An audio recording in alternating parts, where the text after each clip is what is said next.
কবরে মানুষের দুইটি অবস্থা। কবরে মানুষের কয়টা অবস্থা? দুইটি। হয়তোবা সে ঘুমিয়ে আছে, না হলে আযাব ভোগ করছে।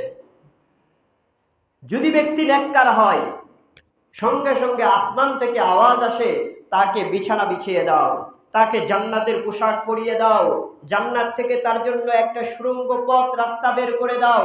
এবার সে আরামসে ঘুমাচ্ছে। কিয়ামত পর্যন্ত আর কোনো ব্যক্তি তাকে উঠাতে পারবে না। যেই দিন ইসরাফিল আলাইহিস সালাতু ওয়াস সালাম সিংহায় ফু দিবেন, সেই দিন সে ঘুম থেকে উঠে বলবে, আমার কাঁচা ঘুম কে নষ্ট করলো? আমি তো এই মাত্র ঘুমিয়েছি, অথচ হাজার হাজার বছর চলে গিয়েছে।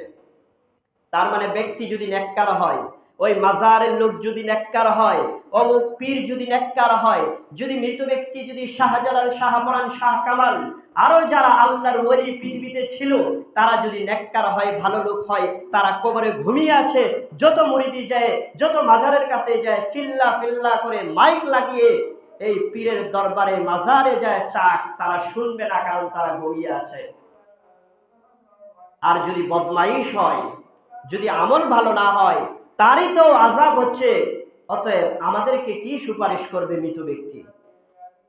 সম্মানিত উপস্থিত হাজিরিন, আমরা বৈধ ওসিলা পাইলাম হলো তিনটা। এক হচ্ছে আল্লাহর সিফাত, আল্লাহর নাম গুলো ওসিলা হিসাবে আমরা উল্লেখ করি। দুই হচ্ছে আমাদের নেক আমলগুলো আমরা ওসিলা হিসাবে উল্লেখ করতে পারি। তৃতীয় হচ্ছে কোন নেককার পরহেজগার ব্যক্তির দুআর ওসিলাও আমরা ধরতে পারি।